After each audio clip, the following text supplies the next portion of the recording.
Pete John, with, okay, is it Dillas or is it Diaz? Dillas. Dillas, Primo Quesadillas. Dillas. Yeah, Dillas. Dilla. Dillas. It's the deal. Dillas. Dilla. I'm just going to say Dillas the whole interview. Okay. So we're here at his Shreveport location, but you might think about coming to We're looking in Bossier at a few locations. Bossier makes sense. Yes. We love Bossier. I think so. We want to be in Bossier, so we're looking now. So hopefully in the next few months we'll be able to announce or at least say, hey, this is where we're looking. But yes, Bossier will more than likely be our next location. You heard it here first. Got it? Okay, so now for our BCC on work. So we're here to talk about your first job, your current job, and your best job. Okay. Are you ready? Yes. I'm excited. I like these. Okay, so tell me about your first job. First job, high school, college, was Dillas Casino Sandwich Shop, which was on Kings Highway. That was my aunt and uncle's place. Cool. So they just recently retired after 40 years.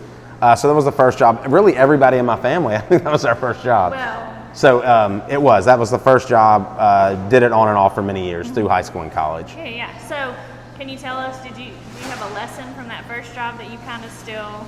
Yeah, I think a lot. And my aunt and uncle are such sweet people. They taught me a ton. But a big thing was seeing the value of owning it, meaning like you pay for everything that comes in, you pay for everything that goes out. Watching my aunt and uncle, like it matters.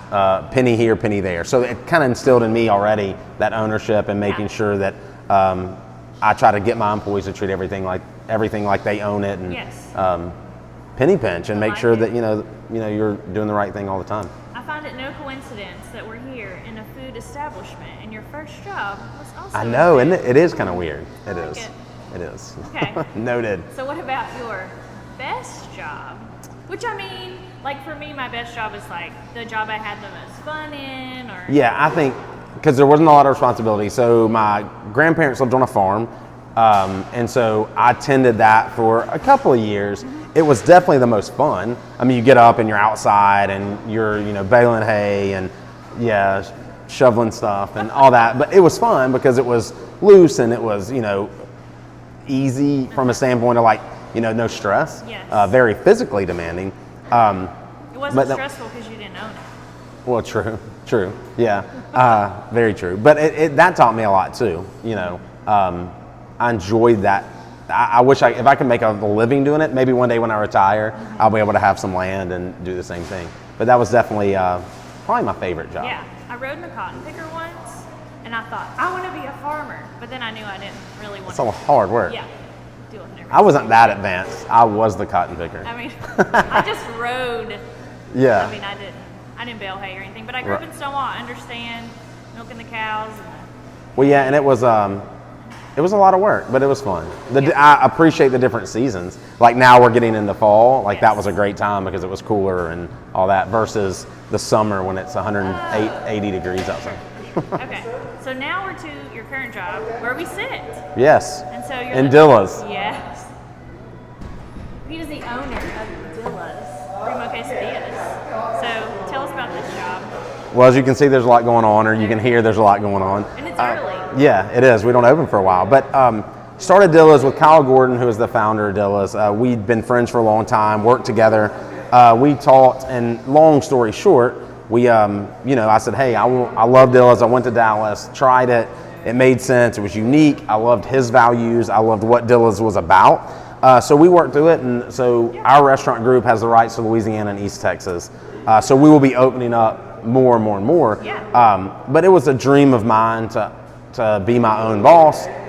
Especially, I like the restaurant business. I like being able to work with people like you guys and dealing with the public. And I like when you get home, you feel like you've created something, you've sold it, you go home and you start the process over. Right. Very high intensity too. I mean, as y'all, like I just said, as you can hear, I mean, there's always a lot going on. I like that. I like the speed and what your restaurant works. Well, I think that's great. So how do you feel like these jobs are connected? Do you feel like what you've learned from your other jobs has brought you here? Yeah, definitely. I mean, I think that being self-disciplined as an entrepreneur is huge. And I think anybody that's looking at becoming an entrepreneur, like a true entrepreneur, you have to, there's a lot of self-discipline. We had talked about in the past, like, nobody's going to poke you to get out of bed whenever, you know, you have to have that drive to get up, to do the right thing, to hustle, to do all that stuff. And yeah, so I mean, really at the deli, I got to watch my aunt and uncle do that.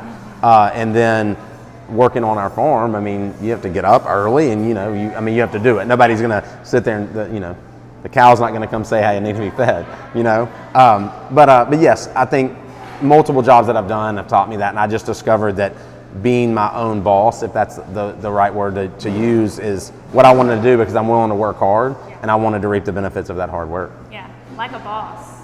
Like a boss. Look at that. Yeah, it is. And it's hard, but I think, you know, nothing worth having is easy to get. That's you right. know? All right, so this is our new series, BCC on Work, and thank you, Pete. No, thanks for having me. Appreciate it.